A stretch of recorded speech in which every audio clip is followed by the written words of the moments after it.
If you are interested in learning more about the Social Justice Committee and what we're doing here, what we're trying to do, you can leave your email with me in the back, and I'll email you and give you some information, let you know when we're meeting next. Father John volunteered to share his story with us tonight, and he immigrated from Vietnam, as most of us know, in 1975. And there's a lot of his story that he hasn't shared before, and he's going to share his family's story of how they came here and the process through immigration and then becoming a U.S. citizen. Father John, thank you so much. 1975. Good evening. Let's begin with a prayer. In the name of the Father, Son, and Holy Spirit. Amen. Let us pause and remember God's presence in our midst. Loving and faithful God, we thank you for the opportunity to gather this evening. As we reflect upon the topic of immigrations, we know that our blessed Lord, our Blessed Mother and Saint Joseph also had to migrate in their lives to various parts.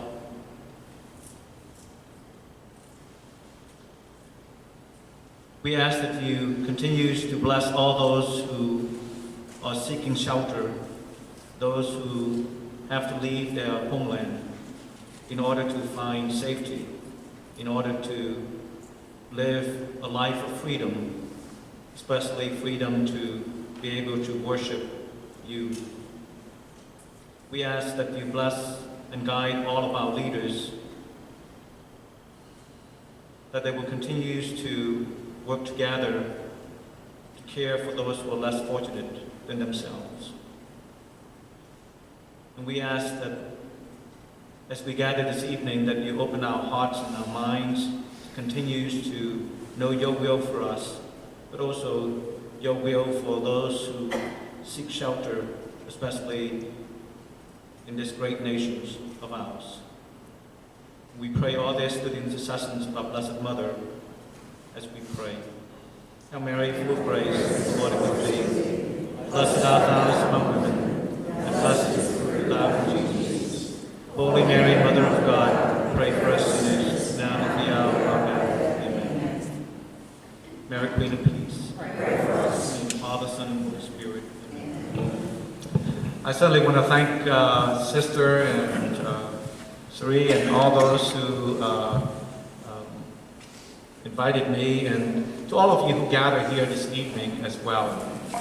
As you know, that the topic of immigrations is not only a topic that we listen on the news, but also it is something that is important for us to reflect on. And so I was asked just to simply share my experience of leaving Vietnam at the age of 9.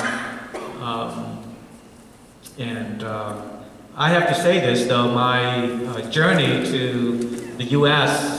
Is nothing in comparison to the others who left after the fall of Saigon. Although, as April the 30th is a very important date for all those who have left Vietnam since 1975, particularly those who left after 1975. Until even today, because today, in order for you to come to this country, there's a process that you can apply and you have to wait for a number of years to be able to reunite with your family. But my father was, as I have shared with you, when the country was divided, Vietnam was divided into two in 1954. The North becomes communist, and of course, the South was where those who do not want to follow the communist ideology then would have moved south. But of course, during that time, the UN was part of that whole process, and there was so much time in order for you to apply to travel south. And after that is done, then of course you are going to be stuck in the north. And it's particularly for my father at the time. He was, of course, he came from certainly a family of wealth, and so if you have wealth, then you'll be automatically they will imprison you, or also of your faith. So my dad had both of those things. And my dad, while there in 1954, and eventually was able to escape North Vietnam. And if you know the map of Vietnam, right to the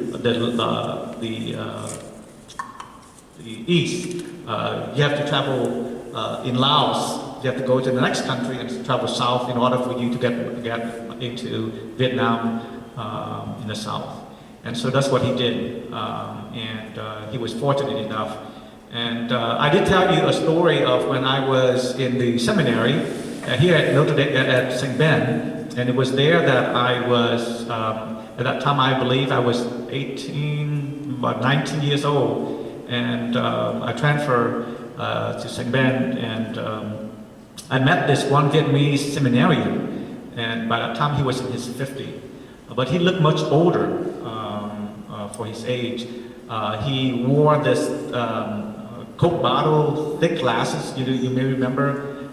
And so one day I saw him trying to type his term paper, so I asked him, I said, I don't have anything to do, so if you want, I will type it for you. And so I was typing the term paper, and in that process I asked him, I said, how did you get here at this age in your life, this point in your life? Because most of the seminarians at that time were young.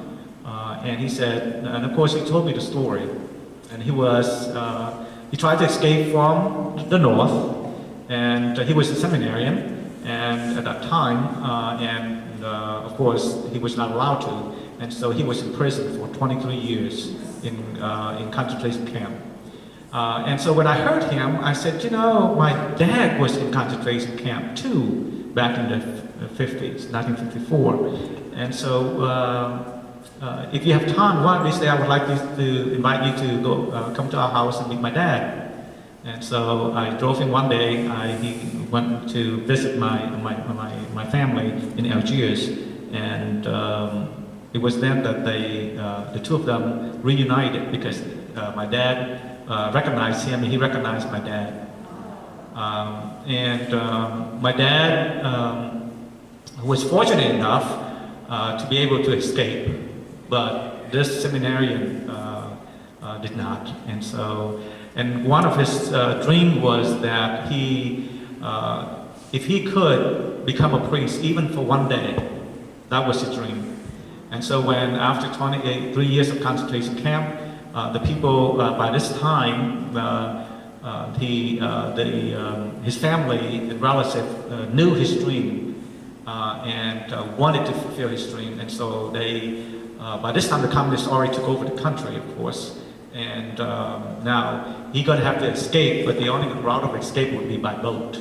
And so, of course, during that time, you have to secretly organize. There were people who organized trip, and sometime in those times, there were people who really took advantage of those who were trying to seek refuge, because you have to buy your passage.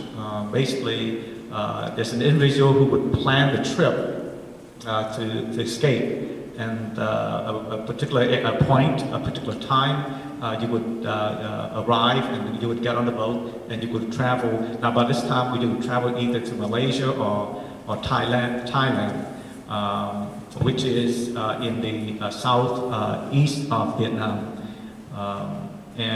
But of course, unfortunately, many did not make it. But this seminarian, thank God, he made it, and eventually he became a priest. And I got the privilege of being at the seminary with him, and also in theology at Notre Dame Seminary for those years. And so I would drive him here and there, and he became a priest. And But those 22 years of being in concentration camp finally took a toll on him. And he was a priest for a few years, and then he died. And so I always consider him to be one of those saintly men. And in fact, when I was at the seminary, I took some classes with him when I was at St. Ben, because I was a transfer student. And in some of those classes in philosophy, and I was just sitting there thinking to myself, what is the professor going to teach this man who's been through that? What you can teach a man like that? And so I always remember him.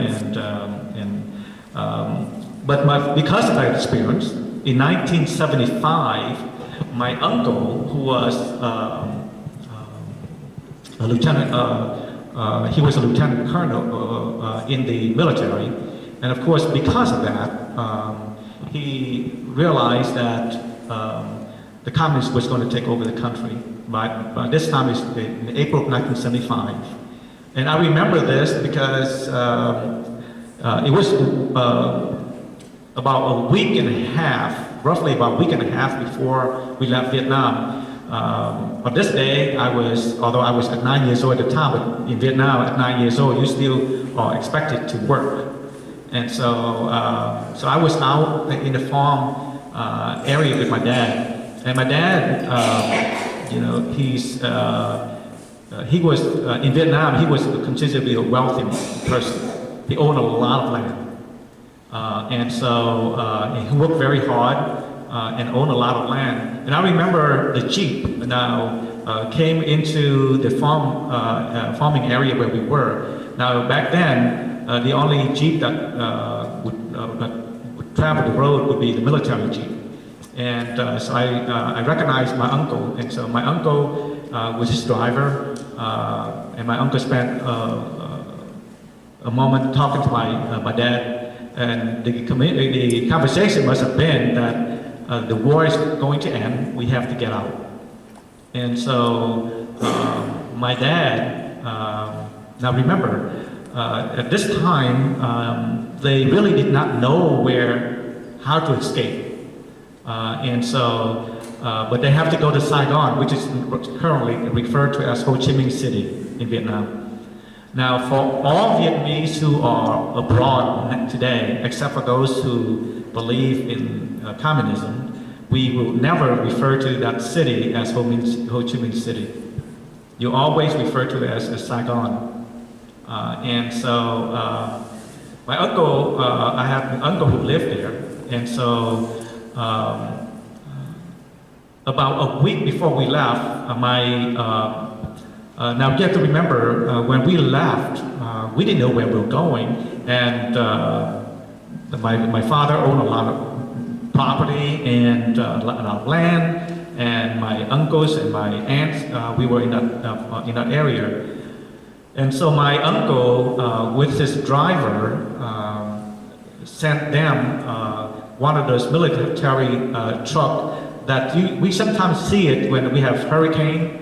A really big truck, real high, and so they use that to put as much belonging on it as possible to bring it to Saigon. Saigon, to where we were, was about 52 miles west of where we were, and the South China Sea is to this side. And we are going to Saigon, which is 52 miles. Now, remember, 52 miles now, it's roughly about from here to Algiers, and I can do it in an hour. But back then, it was a few hours just to get there. And it was there that we stayed. And they were trying to figure out how to get out of Vietnam. Because the only way that you're going to get out of Vietnam around that time was either by plane, which was not existent anymore, or by boat, and we have no access to a boat. And so we were in Saigon at that time for until April the 29th. Now, April the 30th, the communists took over. And so by that time, during that one week we were there, I remember even when, certainly we did not know where we were going, and secondly, whatever money that we had, at that time, we really did not want to spend all that money, because then what's we going to do? And so I remember as a kid, and we were, of course, in Saigon. There's a lot of, a lot of restaurants and markets that they sell outdoor. And as kids, you walk by and people selling things, and you really wanted, like, I remember one thing that I wanted was pineapple, and but they would not give it to me, even for until the last day before. It was probably the day before we left, and so we were given the opportunity to go get some dessert, and so. But during that time when we were there, you can hear guns and stuff like that going off in various places. And so by the 29th, it was pretty, you can imagine the 30th is the end of the war. The communists would enter Saigon. And so on the 29th, my uncle and all my aunts and my two uncles, my aunt, family, and my family, and some of their friends who live in Saigon would travel to right across from, there's a port, Binh Bạch Đằng port, which is, if you, some of you, I think someone has, you have traveled there, yes. About a month ago you were, where that cathedral of Our Lady Cathedral, Binh Bạch Đằng, the port is not too far from there. And I remember when we passed through right in front of the cathedral to get there. And where we were heading it basically was a barge. And now my uncle, because of his involvement in the military, and there is a friend of his who is also, he had connections with the government. So they knew that there was this barge that was going to leave. And so there was a lot of chaos as we were traveling, trying to just get there. And I remember when we got there, my dad, in Vietnam, is basically at a time, even today, is basically people travel on motorcycle. And even today, when you went visit Saigon, I mean, there's crazy, yes. It's all, so this is like in 75, that's basically what we have. And so when my dad got to the port, one of the guy, of course, they wanted to, he would give the bike, but then they also wanted his gold change. And so they snatched it from my dad, and my dad chased after him. And so my family members said, it's not worth it, get back on. Let's get on the barge. And we were fortunate enough to get on the barge, and it made its way out of Vietnam to the directions of the South China Sea, which is to the east of Vietnam.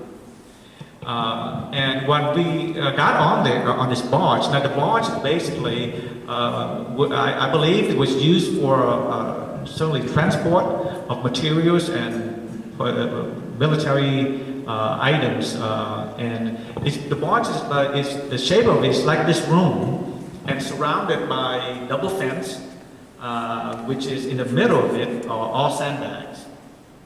So that was the barge. And we just got on, and then there's a boat that would take us out. And apparently someone has made a plan to do that.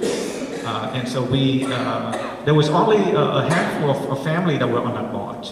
And so we left from there, we went toward the Philippines in that direction. And of course, it was about 3 days and 3 nights in that direction, but we were not prepared with water. We didn't have enough food, but also we did not prepare with water. Now on the way, of course, by this time, the next day was when the communists took over Vietnam. So all the people who live on the coast, who had a way of escaping by boat, they would head in that same directions. And so eventually you would see small fishing boat. Now fishing boat, when we talk about fishing boat, it's not like the fishing boat over here. A small boat, and eventually they were able to get the people onto the barge, and of course they could get rid of their fishing boat. And eventually the barge was so packed that the fear was that it was going to collapse.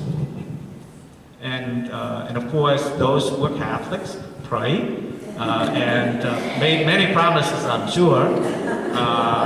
And those eventually they decided to throw some of the sandbag in order to lighten the barge, which proved later on when people had to get off of the barge by climbing over, then the fence would collapse. And so when we got picked up. And so after 3 days, 3 nights, we were fortunate enough to be picked up by military, U.S. military ship.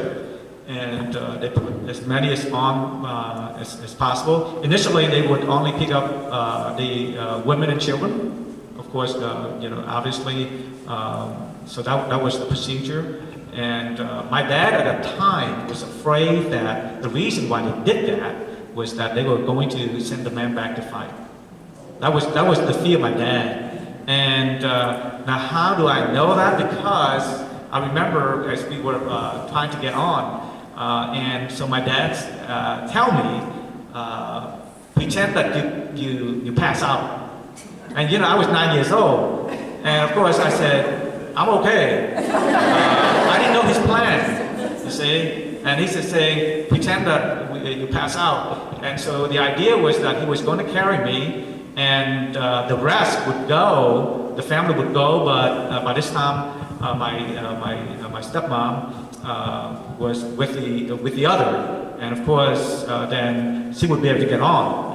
And then my dad would only have me, and he would tell them that he's the only one that I have, and he's had no one else, so let us get on. And of course, they allow us to get on. But once we got on, of course, I was the one who needed help. So I remember this because they put me on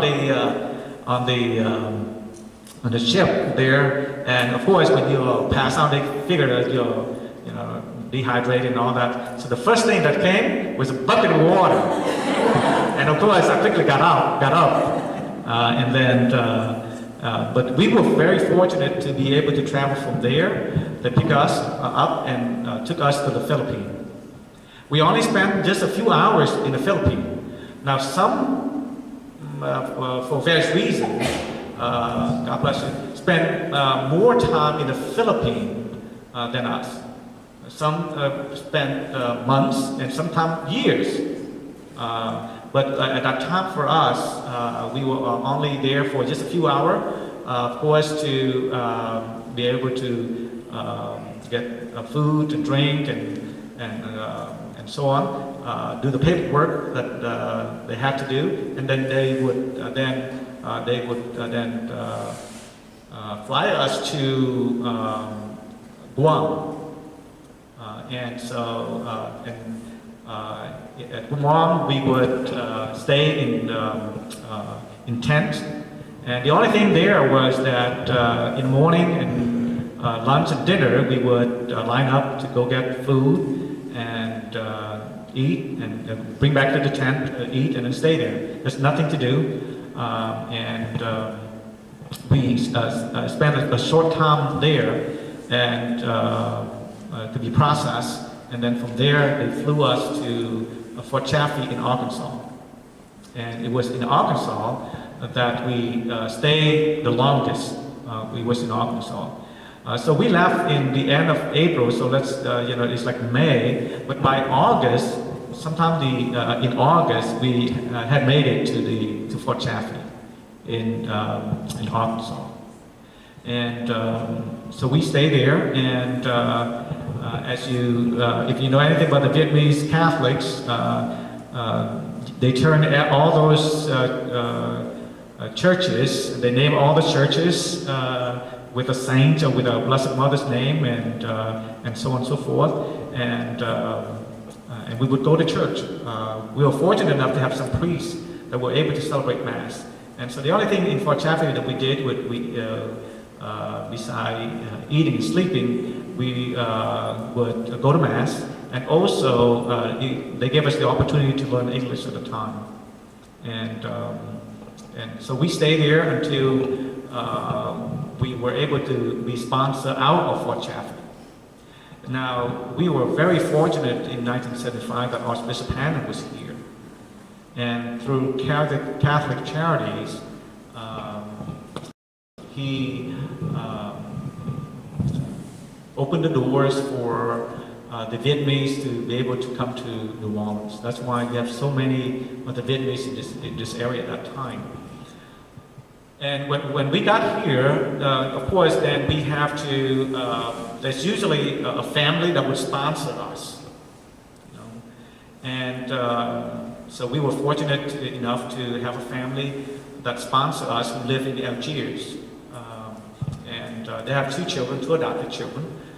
They were Caucasians, family that adopted an African American and a Caucasian, and so they have two daughters at that time. And so they were the one that served as our sponsor. Basically, their responsibility is to help us to get acclimated to the new life, and also help my parents to find work. And if there's anything that we need, they basically help us with that. And I have to say that as long as I live, I always remember that family. Because without them, much of life would be not be possible. It would be much harder for us in 1975 when we first moved to Algiers, and so we were very blessed in that sense. Now I have to say this though, for some reason, that around that time it seems that those family that sponsors us were not Catholics. Yeah. And so, certainly my family was not sponsored by a Catholic family.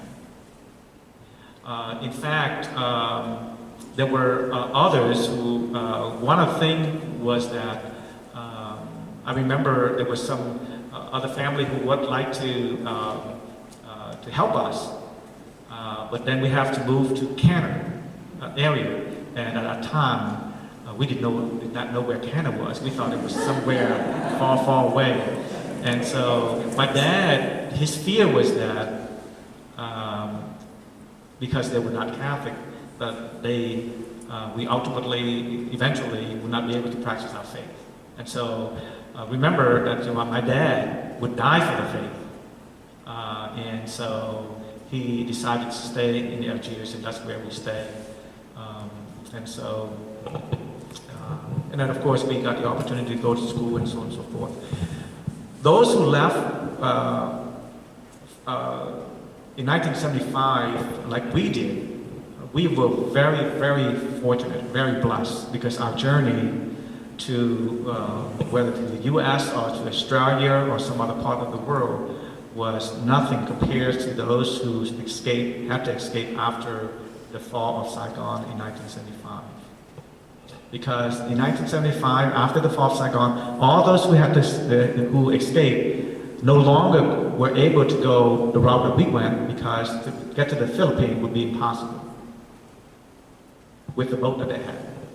So all would have tried to go to Malaysia, Thailand, and those areas. And what happened in those areas back then was that not only they had to worry about the weather and all those things, but also many died because of pirates. My stepmom's relatives, 8 of them on the one boat that they were on, all of them died because of pirates. And so thousands and thousands died trying to seek freedom. And so we were very fortunate. Our journey was nothing in comparison to those folks. They were considered, they were given a name. They were called the boat people. You know, you probably have heard of the boat people. And so we were very blessed that way. And of course, if they are able to get on to Thailand or Malaysia, or and eventually if they get moved to the Philippines, then of course their hope was to be able to go to a country which they can live and work and in freedom and practice their faith. And so that's basically the story, my story, which is a very simple story in comparison to many others who traveled afterward. And many died. Thousands died trying to escape communism after 1975.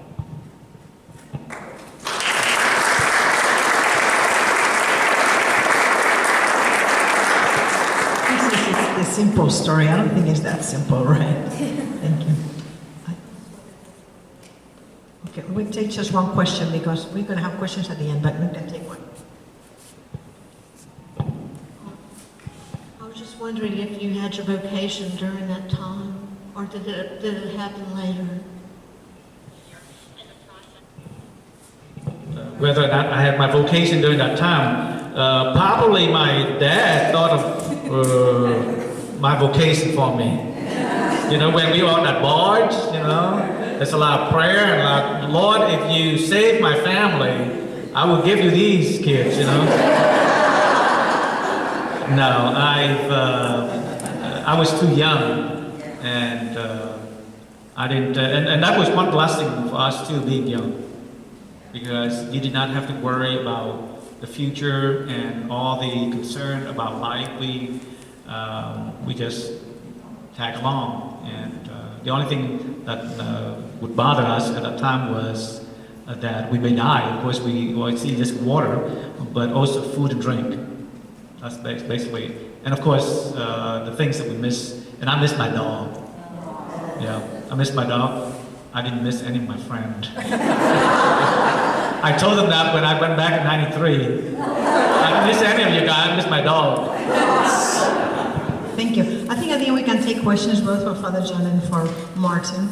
And Martin Gutierrez, he's got a story too, but you're going to talk about immigration. But I knew Martin at a vocational retreat many years ago when he was discerning a call to the priesthood.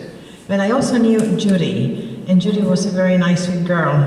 And there was a spark between them, so he married Judy. But the story is happy. He's got 2 sons and a daughter, and his son is at the seminary. He's going to be ordained a priest next year.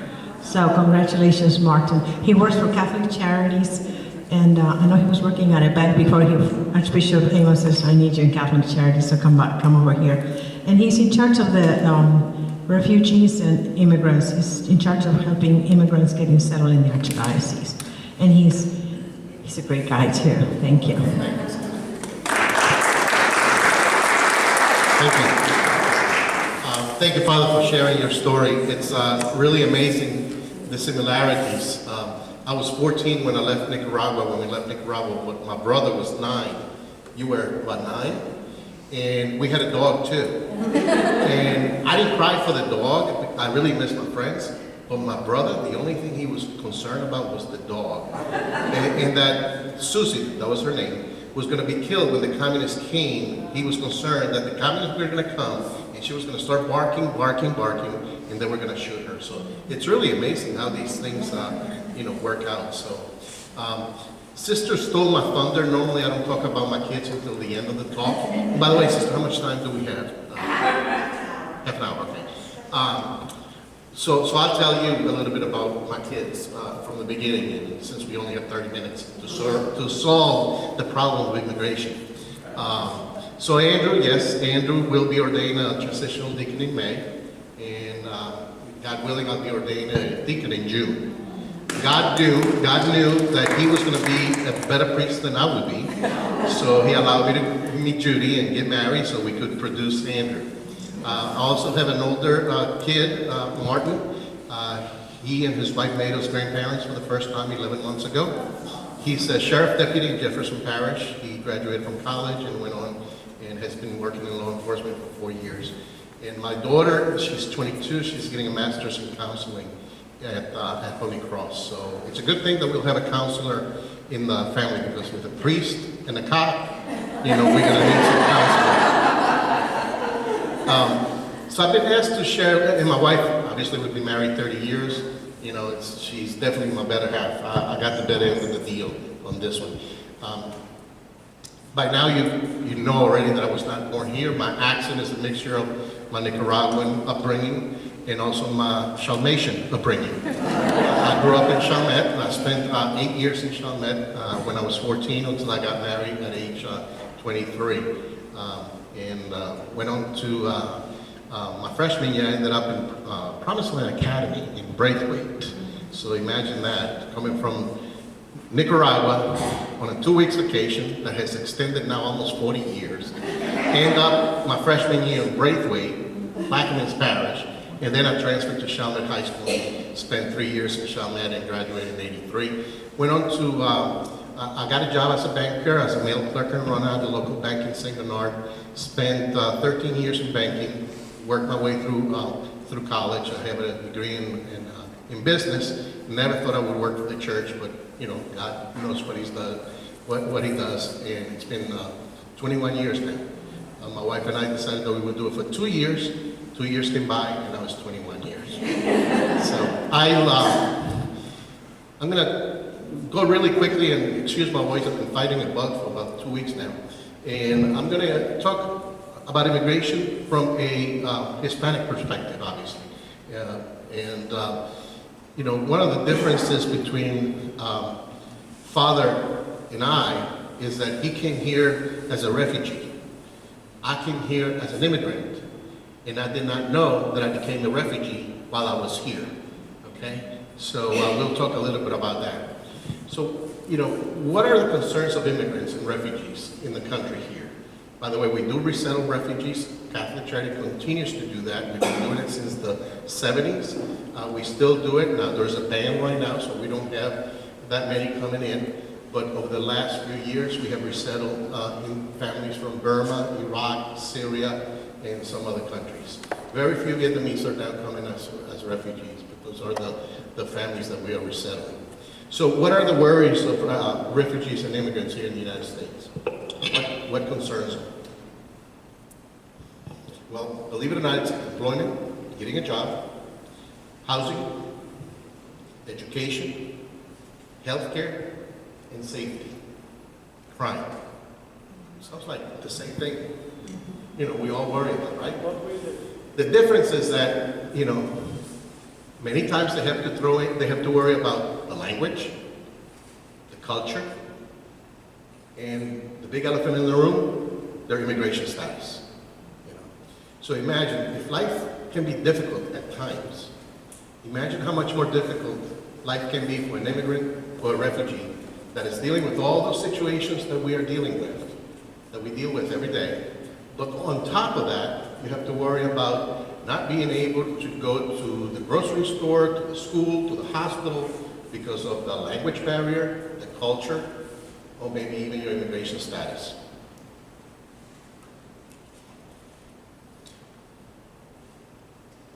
Father and his family came here for political reasons, They had a good life in Vietnam, according to what he has shared with us. So it was a matter of life or death. If they would have stayed in Vietnam, his dad, his uncle, probably would have been jailed or killed, and who knows what could have happened to them. I'm assuming you didn't say this, but you lost all the property, right? Everything was confiscated. So there are many reasons why immigrants and refugees come to the United States. One is because, believe it or not, this is still the best country in the world, right? We can all agree on that. It is not perfect by any means, okay? But it is still the greatest country, in the world. So it serves as a magnet. So there are forces that push people to come to the United States, and there are forces that pull people towards the United States. Political situations, safety, jobs, family reunification, All of those are reasons why people come to the United States. In my case, it was also political, very similar to father. My dad was a lieutenant colonel in the military in Nicaragua. And back in the 70s, this was in the late 70s, there was a civil war going on in Nicaragua. We were in the middle of the Cold War. There was a socialist/communist revolution in Nicaragua supported by Cuba, Russia, and so forth and so on. We never thought that we would lose the war, but things got really bad at a certain point, and when the Sandinistas, that was the other group who won the war, came towards Managua, the city, the capital city, my dad said that it would be best for us, for my mom, and my two siblings, to come to New Orleans, visit with our family members here for 2 weeks, 3 weeks, because he was positive that the U.S. would not allow the communists to take over, the Nicaragua, and also they never thought that they would lose the war. So it would be 2-3 weeks while they won the war, and then we went back. Well, like I said, 2-3 weeks extended 36 years. So imagine you leave your country, you come to a new place, new language, new culture. You assume you're going back, kind of like Katrina, You assume you're going back, but there's no going back. All of a sudden, you find yourself, this is your new world, Thank God we have family and we have friends who helped us become integral parts of our communities,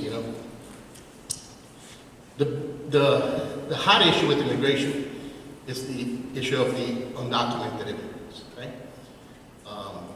Out there, they are called illegal immigrants. Within the church, we prefer to use the term undocumented, okay? Undocumented immigrants. How many undocumented immigrants do you think we have in the United States? 6 million, 1 million? 12 million? That's more or less the number that is used, about 11 to 12 million. Nobody really knows. There's no census, for the undocumented. Even though we do work really hard to make sure that when the census comes around, that everybody's counted. The census is supposed to count even the undocumented. But the census is an undercount for the general population. So for the, undocumented, it's the same thing. So it's about 12 million. About 40% of them do not come to the United States illegally. About 40% do not come to the United States illegally. They come here to the United States legally, and they end up overstaying their visa. Remember 9/11? If I remember correctly, those individuals who did that horrible thing came to the United States legally. And they crossed the border, like that. They came here just to go to school. They were vetted, but they came anyway. And they ended up staying. In our case, we came to the United States with a tourist visa. It is very difficult to get a tourist visa to come to the United States. It's not like us going to other countries. For the most part, we don't need visas to go to other countries. But to come to the United States, most countries require a visa to come to the United States. Very hard to get. You must prove that you're not going to come here with the intent to stay. You must show that you have the means to live okay in your home country. So what would have happened if, by the way, my dad was able to get out. The communists took over. You remember those dates, just like I did. The communists took over on July 19. In 1979. We came to New Orleans on July 1st. My dad was able to leave the country July 10th and came to the United States. So that's another long story. I'm going to go into that. But he was here when the communists took over. He was here on a business trip. Okay? We were here on a tourist visa. What happened then, what are we going to do? The choices were to go back to Nicaragua, where no way, because we knew that he was going to be jailed, killed. They had already confiscated the house. We were not well off, but we were upper middle class. So they confiscated the house, the money in the bank, whatever my parents had. So there was no going back to Nicaragua. We didn't really have any other relatives in other countries. So we applied for political asylum. And we were granted the asylum. We became refugees. Okay? From tourists, we became refugees in this country, which means that the government gave us the protection to be here legally And back then, the only thing that we got was a work permit, okay? And which was great. So we were able to work legally. That was huge. But imagine what would have happened if the asylum would have been denied, because it's very hard to get an asylum. You know, very difficult. Many people try every day. We try to help people get asylum, and they're turned down, and they have to go back to their home countries. Imagine if the parents would have been turned down. They would have had to choose either to go back to Nicaragua or go somewhere else.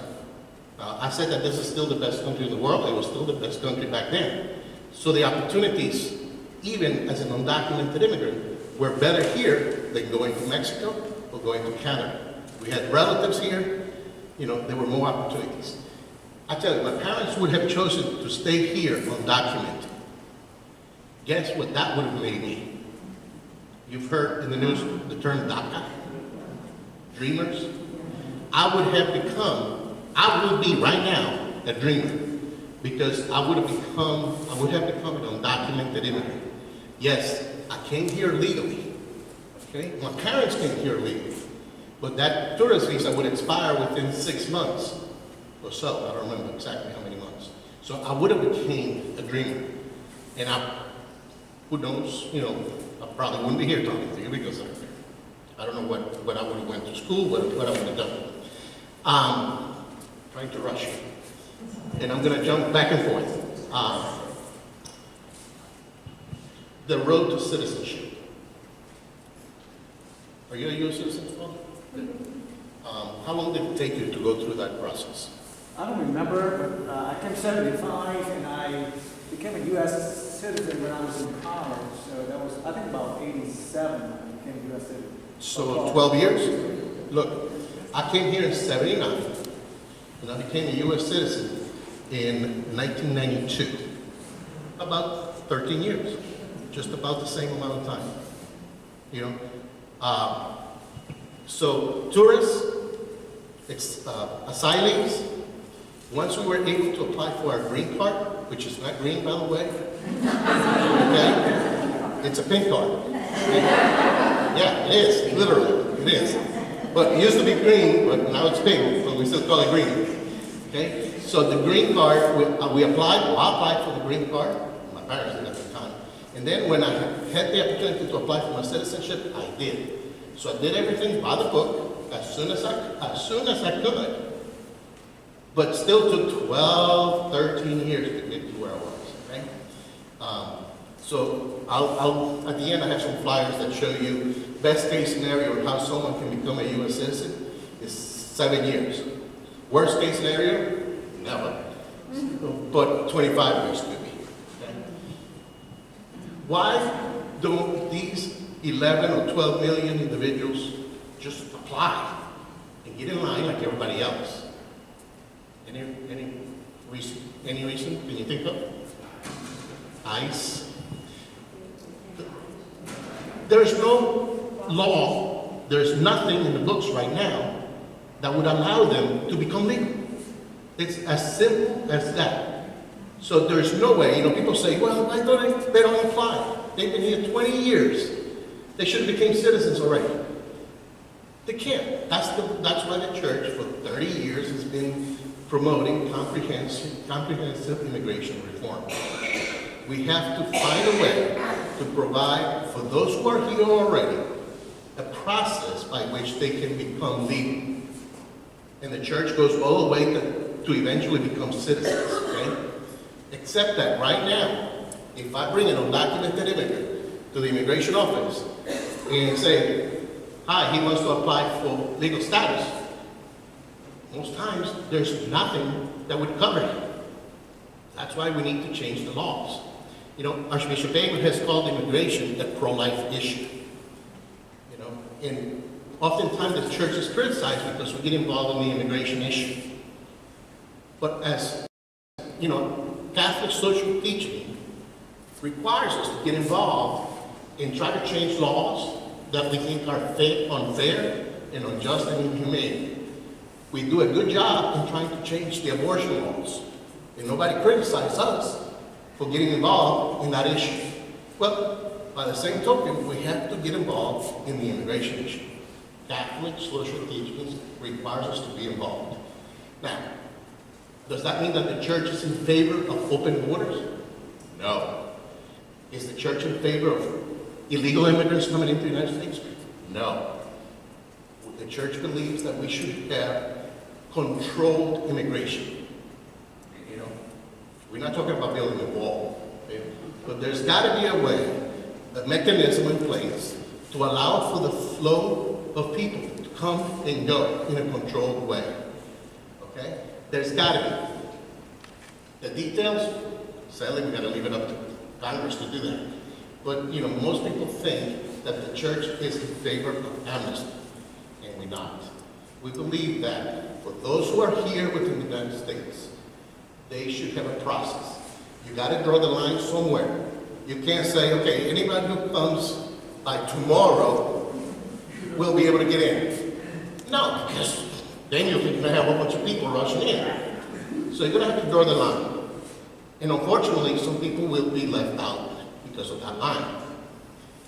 We know, and some people don't like when I say this, but we also know that there are bad apples in every basket. Okay?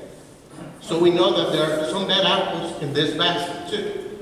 And some of those people should not be granted the opportunity to go through this process. So we believe that there should be criminal background check. Okay? So you should prove that you have behaved, that you have learned the language or the process of learning the language. Moral character. You should also prove that you have paid taxes. Now, as an undocumented immigrant, you can't work here legally, right? But most of them do. So the IRS, even though you're working illegally, expects you to file income taxes. So you can't work here legally, but if you do, the law requires you to pay taxes, okay? So how do undocumented immigrants pay taxes? Very simple. Every time they buy something, sales tax, okay? Every time they buy something, sales tax. They buy cars, they buy houses, believe it or not, they do. You know, they do that. How does an undocumented immigrant pay income tax? The IRS, they've thought about everything. They don't have a social security number, okay? So that you don't go to the IRS and say, oh, I need a social security number to pay my taxes. No. They're issued a tax ID number. Now, many years ago, it was a lot easier to get a social security card. You know, it was a lot easier. To immigrate to the United States, it was a lot easier.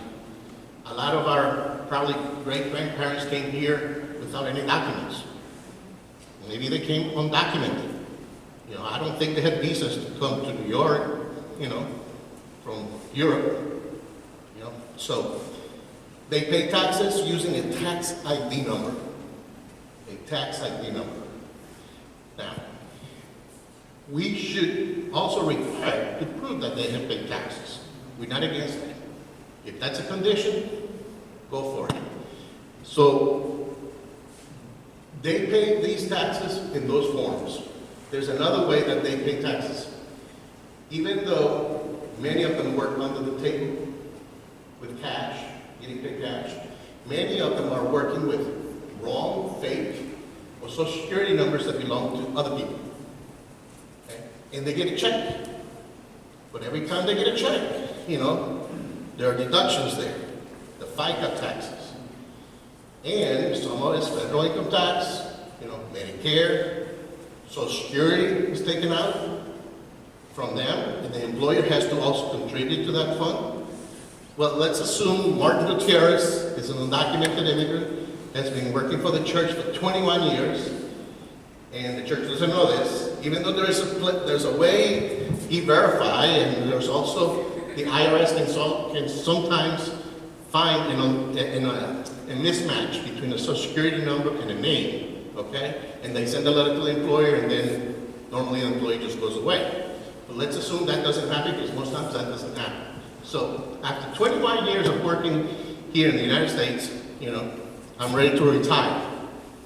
Well, what happens is that all that money that went into the Social Security fund under my name with that Social Security number, I can't get because one, I'm undocumented.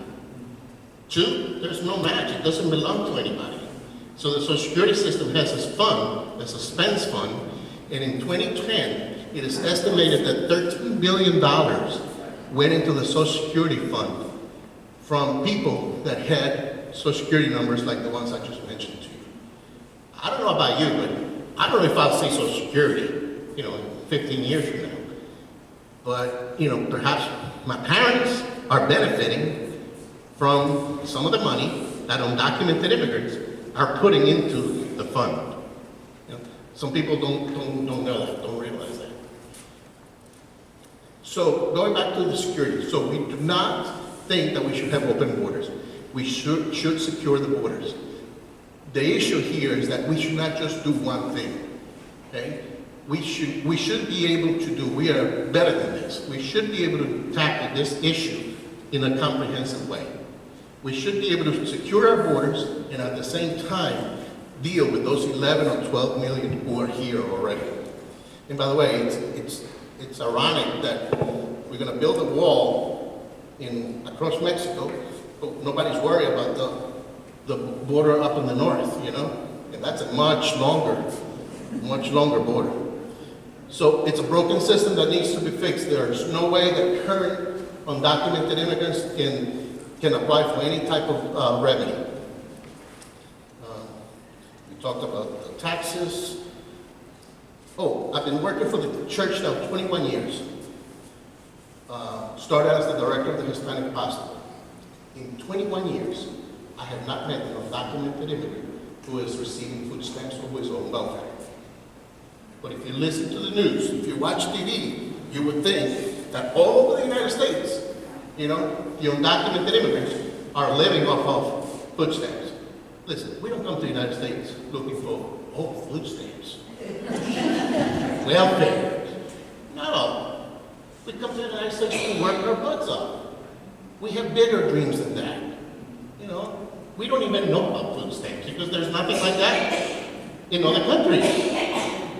So 21 years I've been working for the Archdiocese and I have not met an undocumented immigrant who's receiving a welfare check, food stamps. They can't. Now maybe in other states they get more benefits than here because the state might be more friendly and has more money, blah, blah, blah, and we're not going to go there today. But the bottom line is very difficult, if not impossible, for an undocumented immigrant to get government benefits like that.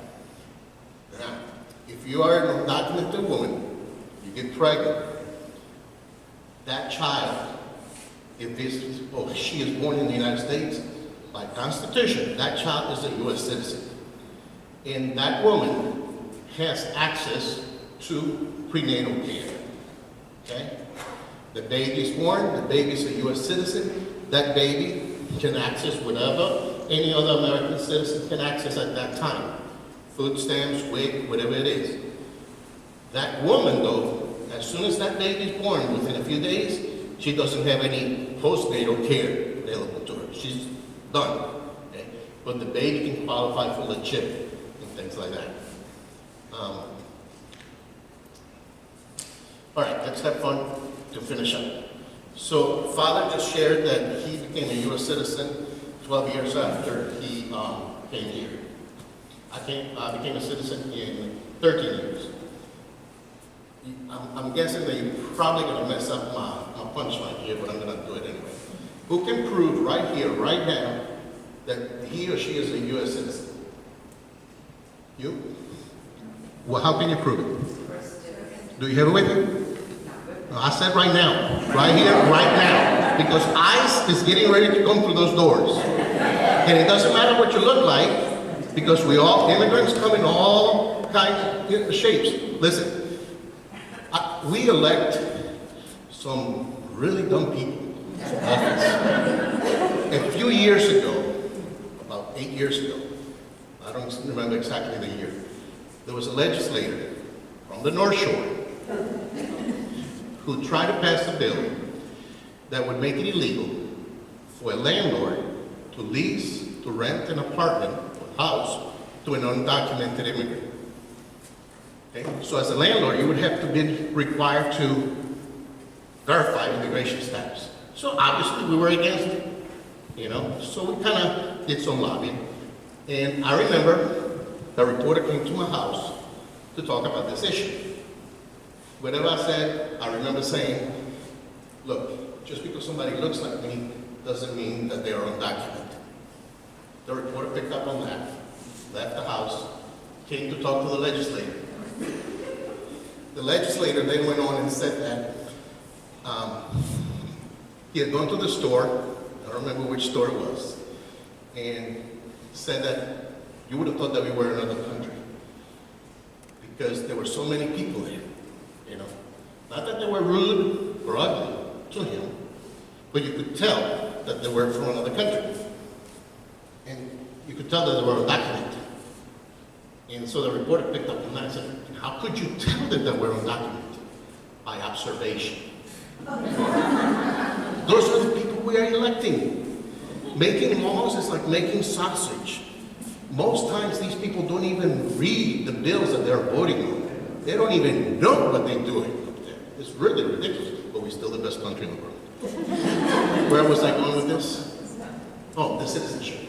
So no, you cannot, because you don't have it with you, and just the birth certificate by itself doesn't prove anything. Somebody else? You have it with you? Okay. You have voters registration by itself doesn't prove anything because it doesn't have a picture, but you have your license. So he's close. He's very close. However, if he committed, well, no, I'm not going to go there. If you commit a felony, then you can vote. So that voter registration is not good anymore. That's another day. Who else? You have a picture of your passport on your phone. So yeah. So normally what I do, and I knew, you know, I told you that the punchline was not going to work here. Normally what I do is that most times people cannot prove that they're a U.S. citizen. For some reason, they don't carry their voter's registration card. I do. But what I also do is there's a card that comes with your passport that you can get. So I carry that with me. And even though it says here that it's illegal to make a copy of it, this is my certificate, my naturalization certificate.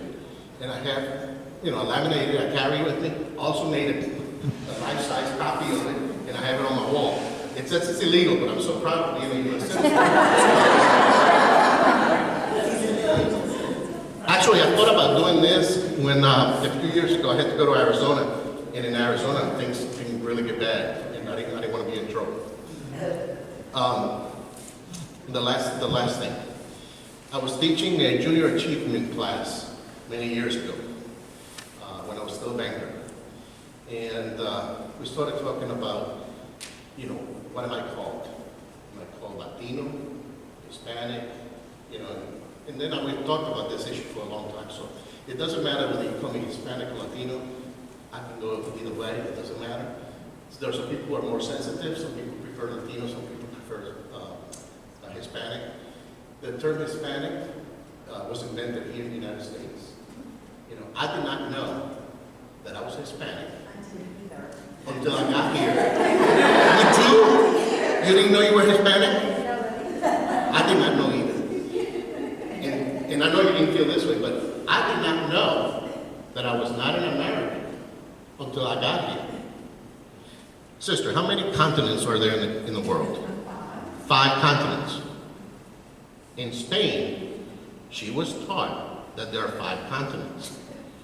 In Nicaragua, and in most places, I think, throughout the world, we are taught that there are 5 continents because America is one continent. Okay? One continent. Subdivided into North, Central, and South. North America is Canada, the United States of America, and Mexico. So these kids, we were talking about that, and so what are we going to call ourselves if we can't call ourselves Americans? Because I consider myself, when I was in Nicaragua, first Nicaraguan, then Central American, then Latino Americano, And then I consider myself also an American. Before I even came here, that's why I said that. I didn't know I was not an American until I got here, you know? So this kid said, so what are we going to call ourselves? So I said, United Stations. I was given a talk, and I kept referring to people from the United States as Americans. This guy from Central America came up to me after the talk, really upset that I kept using that term to identify those who were born here and Latino-Americanos as for the other ones. And he said, we are all Americans, you know.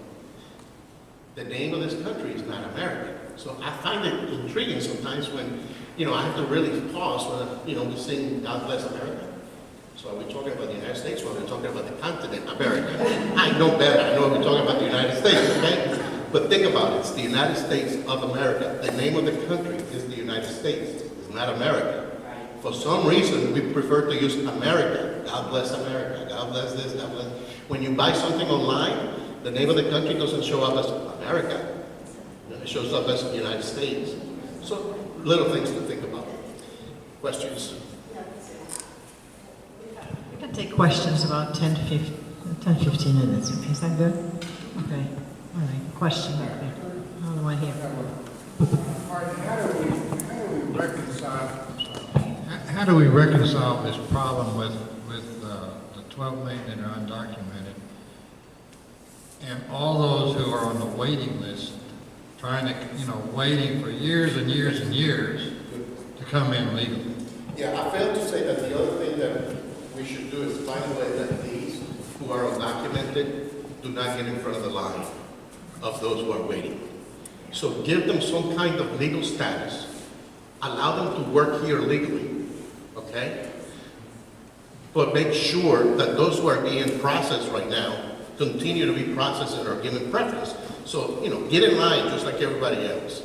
But, at least by them coming forward and applying, believe it or not, having that work permit, it's like, oh my God, it's amazing. You just see the faces of the people when they get a work permit, when they are able to get their work permit. Imagine that you are scared to leave your house to go to the grocery store because, ICE can pick you up and you don't know if you're going to come back. So to have that legal status, that work permit, would be great. But yeah, I agree with you. I just want to say something about the having a work permit, because for us who are U.S. citizens now, or those who, all of you who are born here, you do not have to worry about it. But there is a case that here in New Orleans that there is a seminarian who came from Vietnam because he was not approved by the government of Vietnam, which is communist, and to leave the country. And so now if he were to go back, then of course, guess what happened? He will be in trouble. And so his bishop, so he went and he applied in various ways, and he came in as on a student visa. And so he entered our seminary here in New Orleans, and on a student visa. And his bishop at that time told him, try to see if you can stay because you're not going to be, it's not going to be good for you to go back because you did not follow the government, the communist government law by leaving the country and so on. And so he became a priest, and during that time he had a student visa. Now, unfortunately for him, he did not have a lot of knowledge about the legal, the law, and so on and so forth. And so during that time, he was working to see if he can be able to stay. And what happened was he paid an attorney to do that for him, but he did not realize that the attorney did nothing but took his money. So what happened with him was he was ordained in New Orleans at our cathedral. And of course, after that, his visa expired. Once your visa expired, that's it. You have no recourse to go back, except to go back to the country you came from. And so, guess what happened to him now? He cannot, no diocese is going to accept him because he is considered now to be here illegally by the law. And so it's very, and here he had no intentions of going, not abiding by the law. Okay, and during that whole time, they gave him some time to work through that process and so forth. He had a driver license. He worked. He pays taxes. But now he is considered to be illegal. So he is no longer allowed to work anywhere in the U.S. So he's a priest. He's ordained here. He came over here legally, but because he trusted the wrong person to take care of his situations, and so that's what happened to him. What happened to the attorney? Did they report him? Did they report the attorney? He loses his license for that. Well, I don't know what he did, Yeah. but but I know that his case because he asked me to help him out, but there's nothing. Now, when I was in La Place, there was a Vietnamese priest who was ordained in Vietnam, came over and was able to on a visa, and because what happened was he did not have the work permit. And he was a priest in Vietnam, so he came here. And here in the Archdiocese of New Orleans at that time, just a few years ago, they needed a priest. He applied. So they allowed him to serve as a priest in the Archdiocese. Not knowing, of course, at that time they did not ask, "Are you legal?" Or document all that, document all that. So he was given a salary, which means that visa that he had is no longer valid because he worked without getting a work permit. He could have easily applied for a work permit, but he did not know that. And so what happened was when he was assigned to me, just a brief time, and one day he said, I have to go back to Vietnam. Oh, I didn't know his situation. I said, oh, good. When are you going? Have a good time. And he said, no, because I have to go back because my visa is about to expire. They only give me so much time to work this out, but I couldn't, and he spent a lot of money trying to get it resolved, but it didn't happen. So, the only other choices was for him to go back to Vietnam and reapply for a visa to come back to the U.S. before the time that he was given expired. Because if it expired, he would have to go back to Vietnam anyway, and if he get caught, then he had to wait for 10 years before he can reapply. So I told him at the time, go back, and I will try to get you back in the country.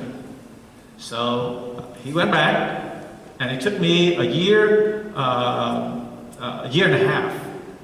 And I got, at that time I had connections with members of Congress, and we were able to track his, because the immigration office no longer, when the Congress person contacted, because if a person who's serving in Congress asks the immigration office, they'll get a response right away.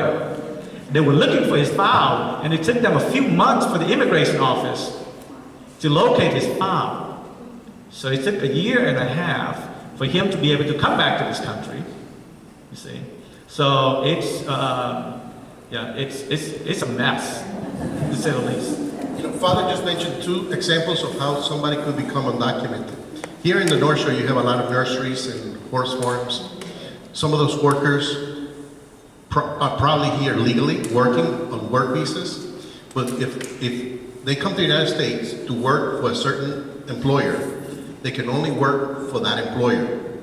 if for some reason they get exploited, things don't go their way or things don't work out, they cannot go work for somebody else because the visa doesn't allow it, the law doesn't allow it. So if they leave that employer, they become undocumented. So they stuck with that employer. So work visas, can expire, and then they end up staying here legally too. So that's another way that people become undocumented. I just have one other example. I grew up in Latin America and couldn't figure out, I just thought it was medical. My mom came home to Louisiana at 8 months with the 3 children. Well, when I was, a few years ago, I was in my 60s and had a neighbor in her 60s. And her parents were both Brazilian American citizens. Get the word American. She grew up in Brazil. Her father was Brazilian American. Her mother was Brazilian American. She married a Brazilian American Delta pilot.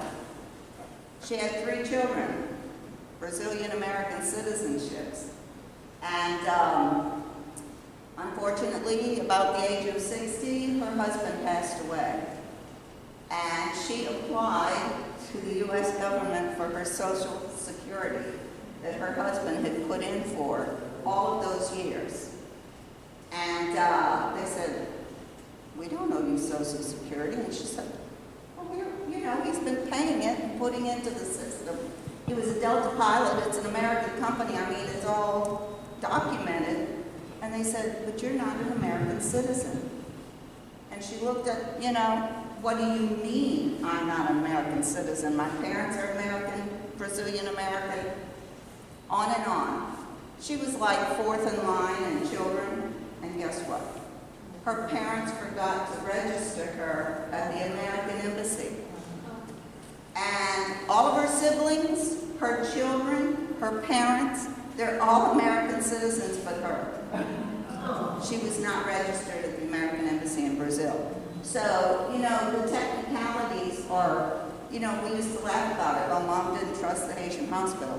Well, she used to always say, "We wanted you to know you're American." And, children just don't get it. But here was a woman, she had to go through the naturalization process and take the exam, which I'd probably fail, at the age of 65. So, it's... One or two more questions. Let me say something else too, because we are in the church. I know Sister would agree with me, and perhaps a few of you would agree, that God's language is Spanish, okay?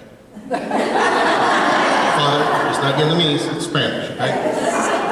I came here when I was 14. That's right. He speaks in tongues. I came here when I was 14, graduated from college here, went to high school here. You asked me to write a business paper, I can do it in English. But if you ask me, I'm getting better in English. But if you ask me to talk to God or to say a prayer right now, I'll have to say it in Spanish. It's a lot easier for me to pray and to talk to God in Spanish. Now, I've been in diaconate formation for almost 5 years, so I'm getting much better at talking to God in English, okay? Because unfortunately, nobody else speaks Spanish except 2 other guys in the class, okay? But so imagine how important it is to have Hispanic ministry, and ministry not only to the Hispanic but to all immigrants. Catholic, it's universal, okay? My parents were roughly my age when they came here. They were 47, I'm 52 now, okay? Imagine how they felt when they came to this country and going to Chalmette and not have a Spanish mass in St. Bernard Parish, even though half the people are named, with Hispanic last names in St. Bernard, okay? But, think about that. So how important it is to have, the ministry for the people who need it in their own language. It's not about uniformity, it's about unity. The unity and the mission of the church is in Christ, but we don't have to do everything in a uniform way. That's why we are Catholic. Question. Are there local outreach programs sponsored by the church that can help advocate for undocumented people, or just so that they can join certain groups to aid in their advocacy? Yeah. As they learn? So obviously the church is home. That's where we feel at home. The church is home. In the Catholic Church, just like Father mentioned with the Vietnamese Americans and with the leadership of Archbishop Hannon, has been doing this work for many years. It's one of the best kept secrets. It should not be a secret. But we have been doing immigration legal work for 40 years now. We have been resettling refugees for over 40 years. We have Spanish masses here in the North Shore, okay? We are constantly, excuse me, I have a cough drop in my mouth. We are constantly lobbying. We don't like the word to use the word lobbying, but we are constantly advocating for the rights of immigrants at the national level and at the state level and at the local level, okay? So the church can be very proud, we can be very proud of the work that the church is doing at all levels on behalf of immigrants, you know. So can we be doing a lot more? Yes, of course we can be doing a lot more. But, you know, we're doing something at least. But you know, to answer the questions, there are, In some cases that it doesn't matter who you turn to. The law says that you're out of luck. My priest friend who is in that situation, in fact, right now, I told him, I said, I hope that the immigration office pick you up, because then you have a process, you see? Because right now he's in limbo. So I said, if you get picked up, call me, then I will be able to help to get someone to represent you and to prove, because a number of years ago, before, as I was working with them, I said, what you need is a letter from your bishop stating why you should not go back or cannot go back. And so he got that letter, and I think just a few years later, his bishop died. But he still has that letter and from his bishop. So right now for him, he can go to, even if he has money, he can go to the best attorney, and there's nothing that anybody can do because the law is the way it is. And so the only other course for him is if he get caught, okay, by immigrations, then there's a process.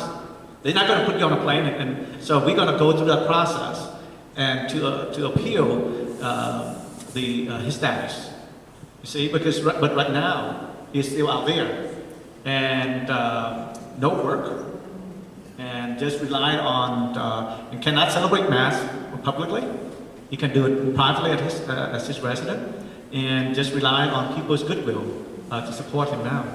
And that's, to answer the question, even with all this stuff that the diocese, the church are doing, the law prevents you from helping a person like him, who is not a criminal. He paid taxes all these years, but now because of that situations, so that's where he's at now. That's why I was saying that 12 million cannot apply, because the laws, just like Father said, doesn't allow it.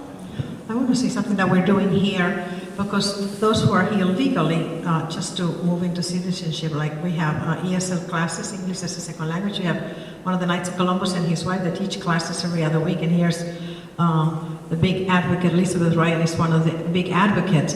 We have a lady there who has applied for citizenship twice and doesn't pass the test because her English is not good enough.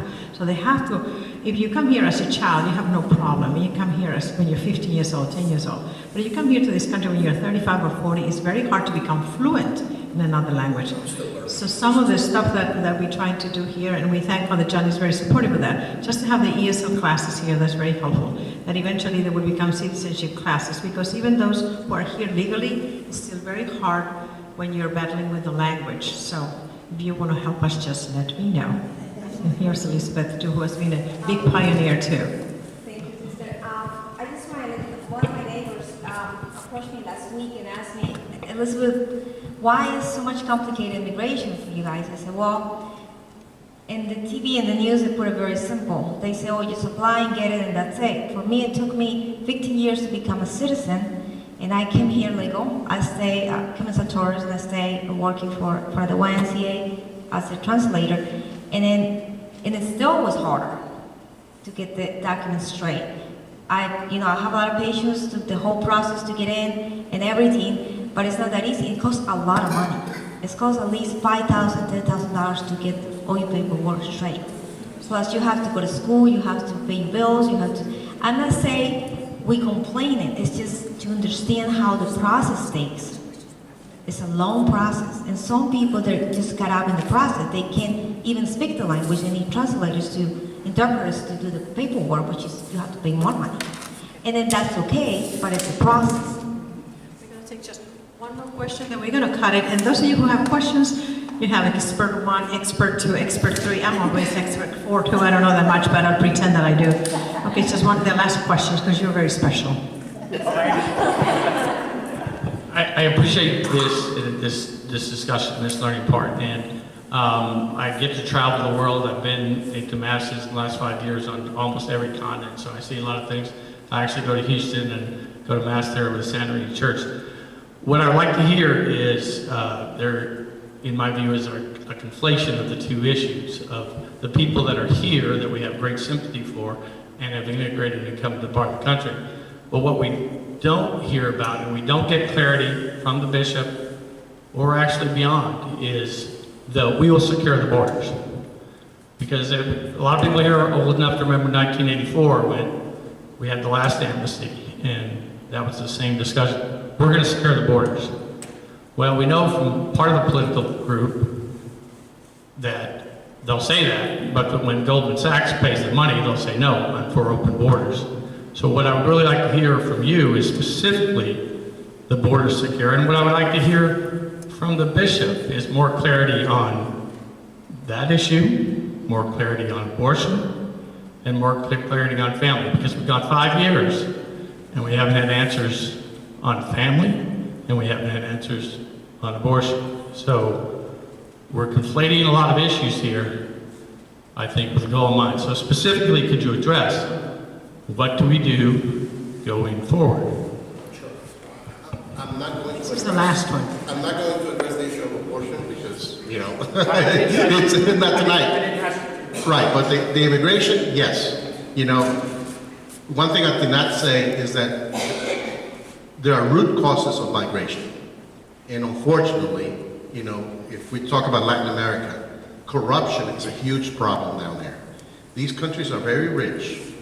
Natural resources are amazing. But the distribution of wealth, you know, there's just a few people who are rich and a bunch of people who are poor. So those poor people have to somehow or another, you know, find a way to survive. And unfortunately, this is a magnet. One of the things that happened in the 80s is that they did not increase the number of work visas. There are only a limited number of work visas. That's why we have so many legal workers coming in, but you still have a bunch of undocumented coming in because big business wants that cheap labor, okay?